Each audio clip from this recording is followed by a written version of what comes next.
Hi, my friends. Welcome to another exciting episode of Me and My Health Up with your host, Anthony Harcher, a healthy man, according to his children, or my kids, aka also known as the clinical nutritionist and lifestyle medicine specialist.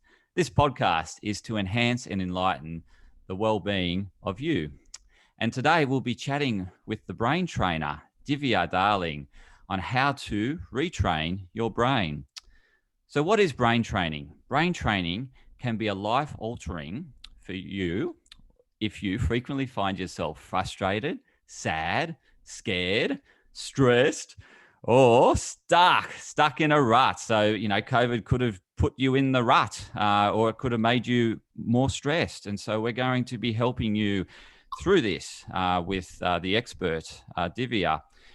Regardless whether you're feeling this way or having these feelings, if you don't feel like you're achieving what you really want to achieve around success, well, this can also help with that too.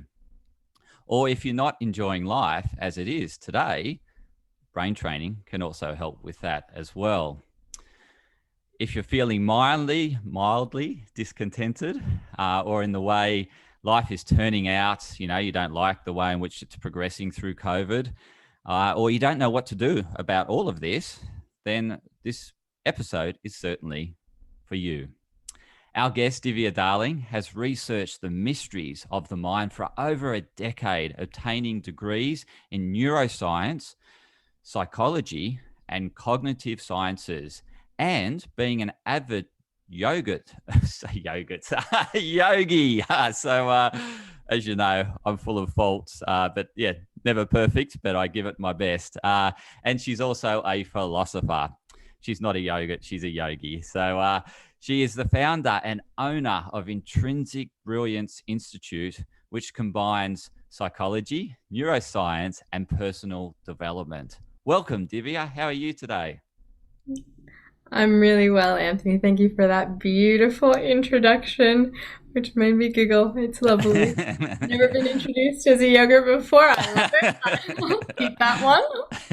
Add that to my list of credentials. It's always a Um, first, and yeah, and I certainly. was, and I realized as you were saying, over a decade. It's been almost 2 decades. I was reflecting with one of my besties from uni. It's been almost 2 decades now. Where we're like, where does the time go? Yeah, Yeah. So, it's incredible, and yeah, I just I connected with you probably half a decade ago, where I mm, first met you and really became mm. enthralled about the area that you were specializing in, and you did that fantastic session with me, and I really got firsthand experience of your work, and I really want the viewers, well, first of all, to hear a little bit more about your story, because I love sharing, or I love you sharing your story, because I think it's a great way for the listeners to connect with you, and then we'll get into your secret sauce. So let's chat a little bit about your story of how you have arrived after 2 decades to what you are doing today as a brain trainer. Yeah, absolutely. Did we do a session? I totally forgot. Okay, that's beautiful. You'll have to remind me what you remember from that.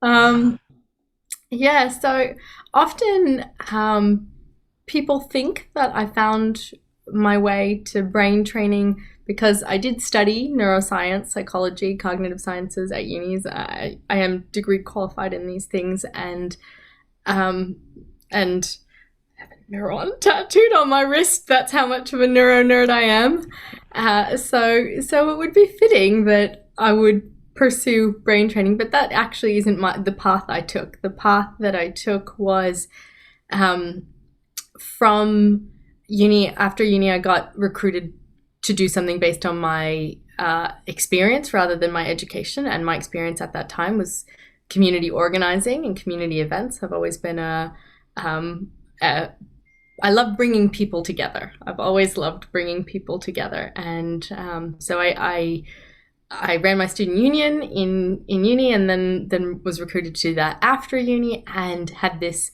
full career and events in the events industry. And it wasn't until I was really kind of burnt out and at the brink of breakdown from that that I found myself transformed through the experience of having brain training. My first brain trainer, how radically my life transformed after working with her for a year, it just blew my mind. And it was that experience that led me to say, every person on the planet needs to know about this. Every person on the planet needs to experience this and access this and be aware that if there's any friction in the system, it's a user dysfunction. We're not operating it well, and we can learn to fix that. So, yeah. Awesome. So, yeah, really key to better understand how brain training works and how you work with your clients. Yeah, so most people think, when they think of brain, they think only of the head brain, which we live in a head brain dominant society. So it makes sense that most people think of brain just being the cephalic brain, logic, rational, analysis, that's it. But the truth is, a brain is defined as a complex adaptive neural network. And based on that, we have three brains: the head, the heart, and the gut, all bona fide brains. And they differ in the amount of neurons that they have and their function. So one of the things that I do as a brain trainer is make sure that all three brains are fully active, switched on, and firing in alignment with one another. And that in of itself is really powerful. That is why the entrepreneurs that I work with are able to skyrocket their results and see such tremendous gains in their income and impact, because they're actually just accessing more of their intelligence, really.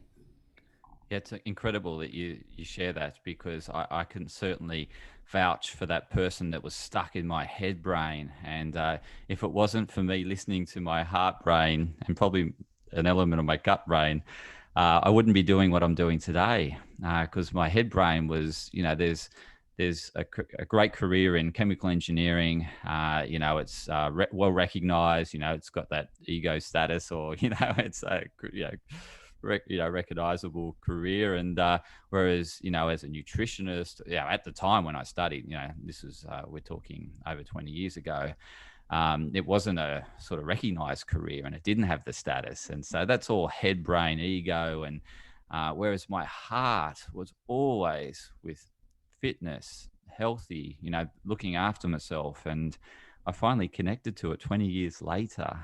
So I should have, if I hadn't ran into you 20 years ago, but maybe you hadn't discovered this 20 years ago.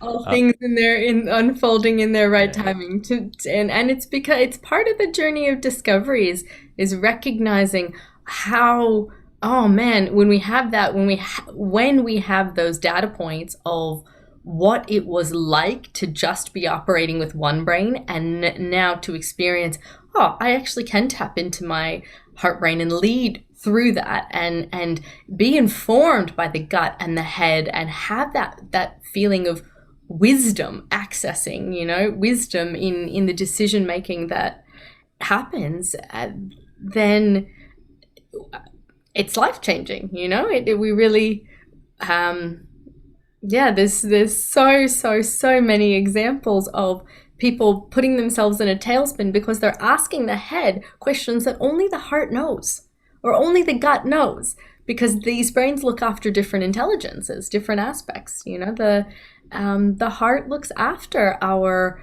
values and what we love and what we're passionate about. All of that will come from the heart. It can't come from the head. And so to me, when I use the word success, I'm a success mindset coach as well. Success is your metric of fulfillment, your definition of what is it that you really want in life. And most people, if you sit with them, and it really always comes down to the same core things. We want to feel safe, have that security, and feel stable and steady, that safety. We want to feel special, to kind of feel that we've got some uniqueness in the world, and that contribution that we're making to the world, and we want to feel supported by others, community around us, feel like we're part of a tribe. And so we're part of a group, and we're unique in the group, and that we have that kind of stability and sovereignty and safety in ourselves. It's the same core three things all of us really want. I really like the specialty that you've connected the three, because as a practitioner, I often hear, well, certainly, psychology, it's all about the head. When you talk to a endocrinologist, it's all about, the endocrine system. When you talk to a nutritionist or a naturopath, it's all about gut health. And, our guts, our second brain is often, it's referred to our second brain because, the enteric nervous system. And then, like, according to HeartMath, I think it's HeartMath. HeartMath Institute. HeartMath Institute, right? I need to get that I have right. my heart rate monitor right there. I'm looking at it on my desk. From the HeartMath Institute.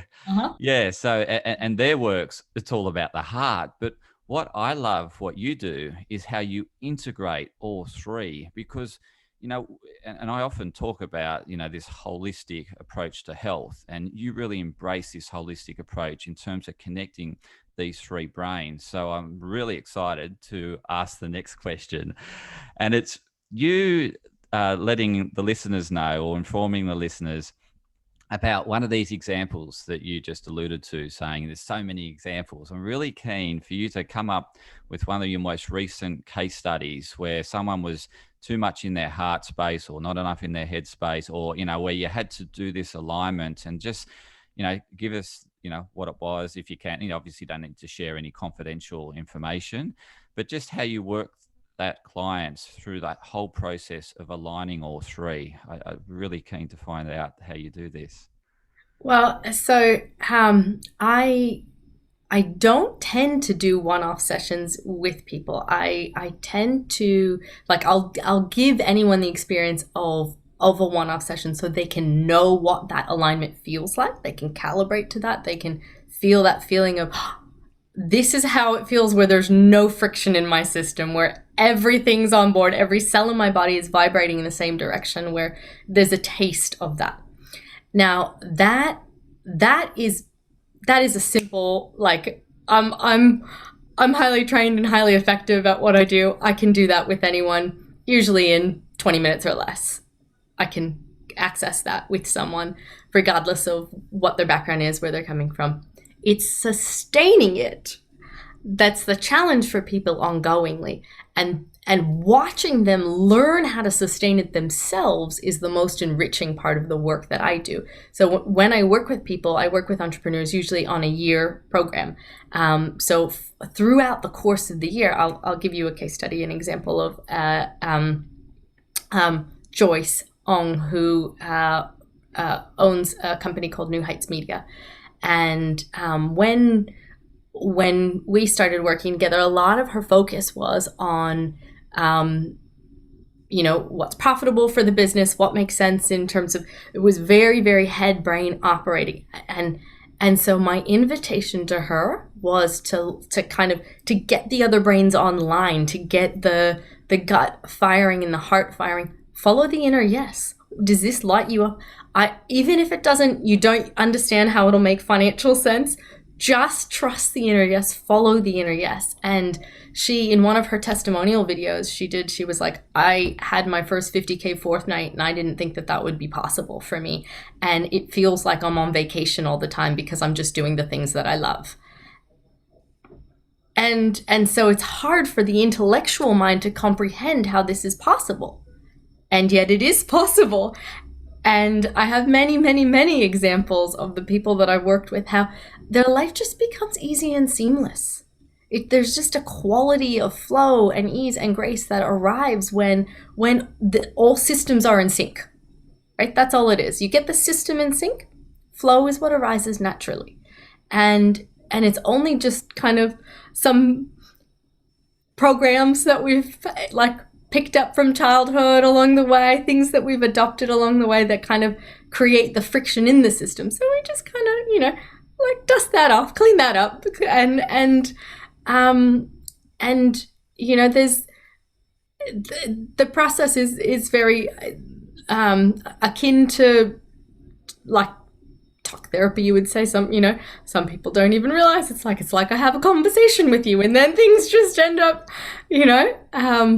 I'm just flowing easier for the day. So there are many entrepreneurs that I've served for several years because they can calibrate to year on year growth and gains in different facets of their life, what it is they're focusing on. Because we skillfully direct the laser beam of their awareness, their attention, their focus on what is the place in your life. We all have these places. Where's the next level? Where do you want to grow? Like my place at the moment is acro. I'm really lifting my game in acro yoga. That's something I have ambitious goals about improving in that space. So it's, how can I improve my inversions and learn to do more advanced moves and play in there and to practice. And so it's learning the mental tools and postures, right? Because it's basically about how do we, a lot of it is the questions that people ask are not skillful questions.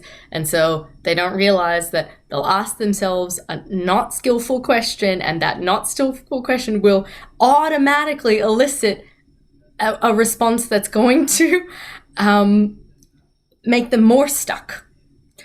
And so it's just retraining the questions we ask and all that. And I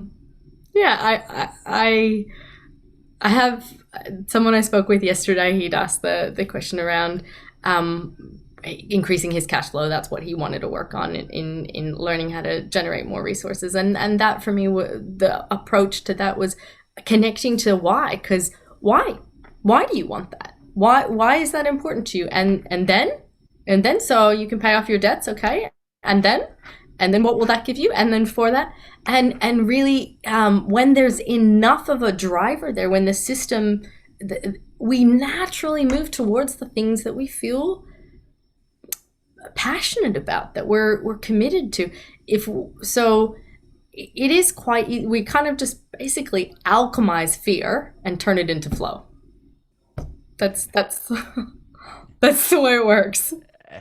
And is that alchemy, in terms of that fear into flow, is there any specific, so I'm thinking, what comes to my mind is like breathing exercises in terms of, help, or, meditation to help really switch off that amygdala, and send the energy flowing to the prefrontal cortex. So, where you've got great executive function and can make better, but then, then resonating with the heart, connecting that, so I know with the heart math, it's, it is, there's breathing exercises you can do to get you into that green, I don't know if it's a green zone or something, but to get you into your more resourceful state. Mm-hmm. And then you've got our gut function. So, as a nutritionist, naturopath, we talk a lot about activating the vagus nerve and helping that digestive system via the vagus nerve function. And again, some breathing exercises help with that, and acupuncture can help with that. So are these some of the tools that you call upon in order to get this alignment? And I assume there's some magic sauce in terms of getting the three talking to, and I don't expect you to give that away, but just to give the listeners a better. I will totally give it away. Okay. I will totally give it away. I'll give you the URL to get a free meditation to do the multi-brain exercise. Multi-braining is like to check in with the head, heart, and the gut, because it is important that these systems are online before we make any decisions. So that is one tool. That's the multi-braining process. And I didn't create it. Marvin Oka did. He consults with the Institute regularly. He wrote the book, How to Use Your Multiple Brains to Do Cool Stuff. And he's such an amazing guy.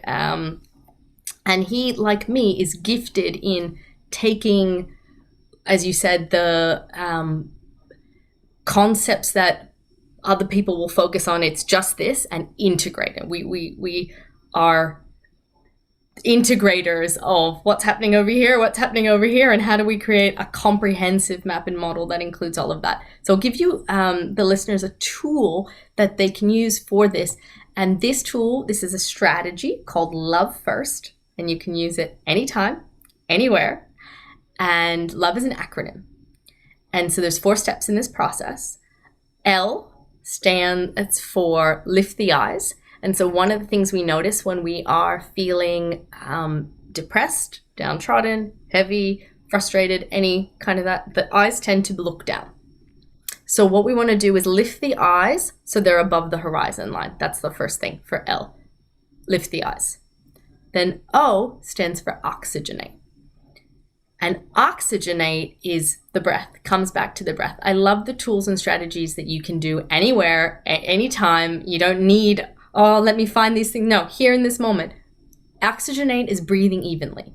Breathing evenly, your nervous system is in balance. If the nervous system is out of balance, then we can't make wise decisions. We're in fight or flight. If we've got an activated nervous system, fight or freeze or peas is what comes out of us, and that's not where we want to be operating from. So we kind of train that you focus on the breath and focus on breathing evenly. So whether it's a 2 count, inhale 1 2, exhale 1 2, or 5 count, or whatever, the count doesn't matter. It's that the breath be even. And fun fact, when you're breathing and counting the breath, there can't be emotion that's there. When the breath is even and you're counting the breath in and out, there can't be emotion. And that is really important when you're trying to get your nervous system back online, right? When there's amygdala hijack, it's like the emotions taking over and whatever it is like. So come back to the breath, lift the eyes, oxygenate, breathe evenly, right? V, the third step in the process, is for verticalize your rib cage. So that pretty much means watch your posture, right? Stand up straight or sit up straight. Have your spine long, like you want to imagine that your ribs are a bucket that is holding your life force. And if you are slouched, because we know that psychology and physiology are inextricably intertwined, right? So when we are feeling depressed and heavy or stressed or whatever, the posture will droop and slouch. So when we verticalize the rib cage, we stand up taller or sit up taller, and the spine is lengthened, and that process opens the heart, and we are sending the signals through the body, through physiology, that of all is well in that regard, confidence and all of that. And I can see already the change in you. I'm watching you one by one layer these things, and I'm noticing your grin get wider, and I'm noticing, and I can imagine you probably are feeling so much more alive already. We haven't even gotten to the 4th step in the process, and you already, like, there's a change in your energy just the first 3. Would you agree?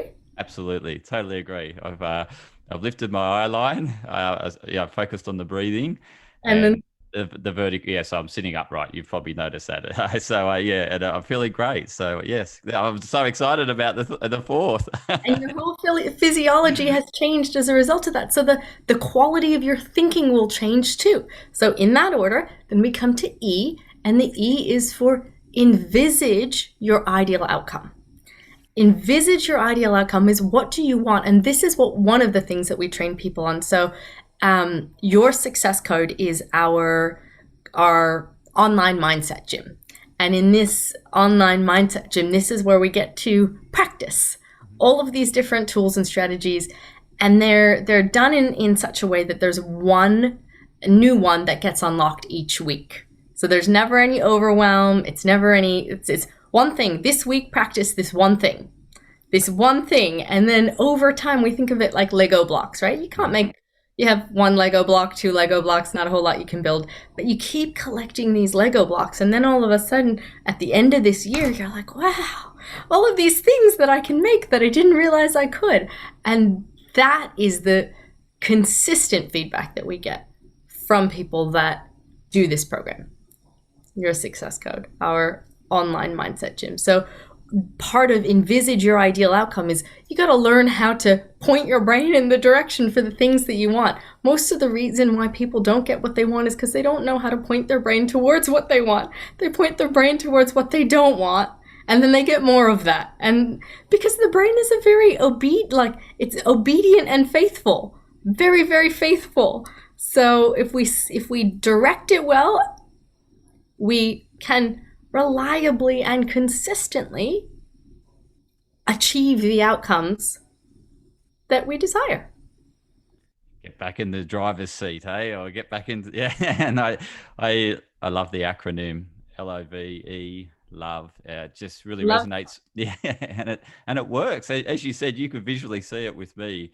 I feel energized, and it was just so simple because it was like just a few minutes that you took us through that exercise. And as you said, you can apply it anywhere, anytime, like before you're going into a meeting, to really lift your energy and envisage that outcome you want from that meeting. Or so it's and same with the start to the day, like the morning routine. Like just implementing this as part of your morning routine would be so beneficial. Magic. Yeah. We're all about practical, simple, effective tools and strategies. Yeah. And so absolutely, I can see that being so easy to implement anytime, anywhere. It doesn't cost you anything. It's just using the resources that we already have well, and aligning them. So it's fantastic. And I do. Yeah, sorry, you go. For the multi-brain meditation, if for viewers that want to download that, intrinsicbrilliance.com.au/clarity, I believe, is the link for that, or mbit. Actually, it could be mbit, because it's multiple brain integration techniques. And I'll give you the URL. You can put in the show notes and whatnot. But absolutely, that free, please download this free meditation. There are plenty of free meditations on the IBI website, and these are other things that can support us in training ourselves to know what it feels like. Again and again, the more we create that kind of set point of we know what home feels like, then it's easier for us to notice the slightest bit of friction in the system and recorrect. Yeah, love it. Love it. I'm using your acronym a lot. So I'm really keen to hear from you in relation to, we're still in this pandemic, and it's brought you from Bali back to Gold Coast, and, it's changed, it's upheaved people's lives in terms of, jobs, whether they've got a job or don't have a job, or they've got a new job. Relationships are changing. It's throwing so much chaos into our lives. Is there something common that you're seeing amongst the pandemic in terms of where people's brains are stuck, or where they're not connected? Is there anything you could share in relation to that? I'm just intrigued. Yeah, absolutely. So when a year ago, when the COVID outbreak first happened, there was a significant spike in terms of, as you would say, the chaos factor in consciousness. So there was a lot of confusion, a lot of anxiety, a lot of panic, a lot of uncertainty. And what we discovered during that time is those that within our community who had already been investing in brain training, they were able to handle it. Like was the case study of the person that I said, her business essentially disappeared overnight. She was in events filming and media production. Eventually virtually the business dried up overnight, and within 2 weeks it was pivot. So there's a certain agility that's created when when there's already been some brain training happening. So for those that had already invested in brain training, our clients and YSC members, the consistent feedback was like, thank God that I started doing this with you, because I wouldn't have been able to handle this if I hadn't been. And they were noticing Another tool, a strategy that we teach in YSE is we teach the DIF model, which stands for difference. And it's to teach people to calibrate to the duration and the intensity and the frequency, the difference of something, so we can notice the progress when we're moving towards something. A lot of people are kind of like all or nothing in I'm doing this or I'm not doing this, and that's not useful. That's very discouraging. That's not how change happens. It's not how it works for us. We move incrementally. So when we learn to measure the duration, the intensity, and the frequency of a certain behavior or state, whatever it is we're aiming for, we notice progress and gains in that, and then we have more of that, and we're tracking that over time.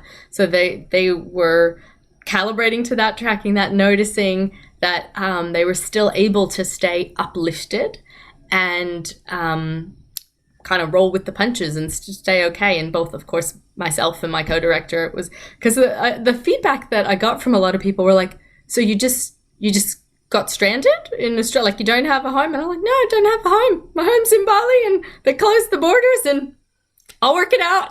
It'll be fine. Like, it was just, that's what's happening. That's what's here now. I'll adjust. And so for the people who hadn't learned that, there was a lot of frustration at first. A lot of frustration, because it's like, life isn't showing up the way I think it should. And others are like, well, life is life. It's my job to adjust. If not, I will frustrate myself. I don't want to frustrate myself. Let me adjust. Let me learn how to adjust. If I don't know how to, I will learn. I will invest in discovering these tools and strategies. And so for them, there was a lot of feelings of gratitude and clarity and vision and new things emerging and all of that. So that was really beautiful to see within our community. Another thing that I noticed was the people were actually like beginning to realize that the illusion of control that they were holding on to about the external world, they couldn't anymore. And that's a beautiful thing too, because then there's an awareness of all of the things that we might have thought were stable externally now aren't. We can't control what shows up. We can control how we respond.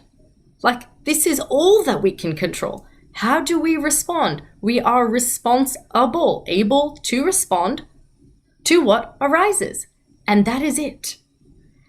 And we, if we're not responding in a way that we would like, I had lots of people who were in relationships that were feeling quite frustrated being in close quarters. And that was a beautiful opportunity for them to learn how to connect more deeply and respond more skillfully to these unspoken needs of their partners and families that they hadn't been exposed to before, because they hadn't been around it for, when everyone's working from home and confined in small spaces and all of that. So it's been a stretching opportunity for all of us in various ways.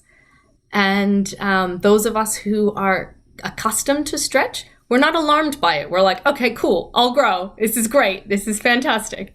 And those that have yet to be accustomed to stretch, there was fear and panic. And so in that time, I volunteered quite a bit with support and outreach for those in distress. And one of the things that I volunteered to do were host these.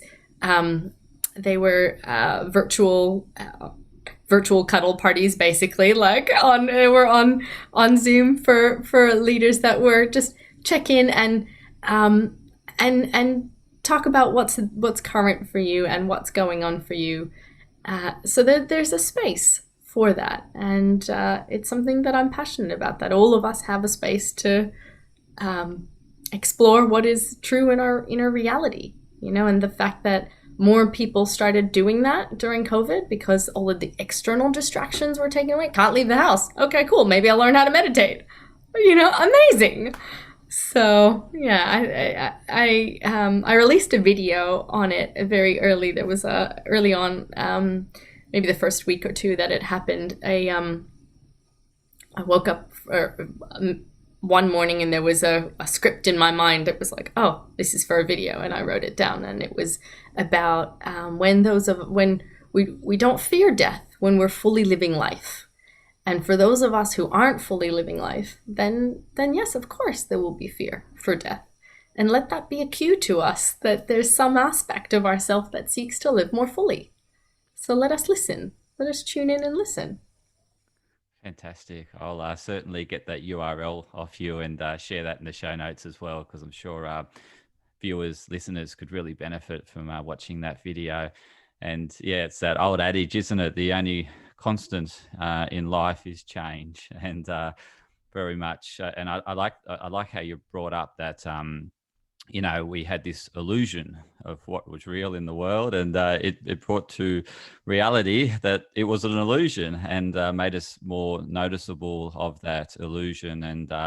And yeah, those that had the strategies that could get back into control and knew that they owned their decisions, I guess they adapted really quickly to the pandemic. But those that didn't have resourceful tools, and I'm glad that you volunteered yourself and had little cuddle groups, because there would have been plenty of people that, and still today, plenty of people that need that level of support. So I can actually envisage you. I know that's your E for love, is envisage you on Clubhouse and everyone listening in for a cuddle.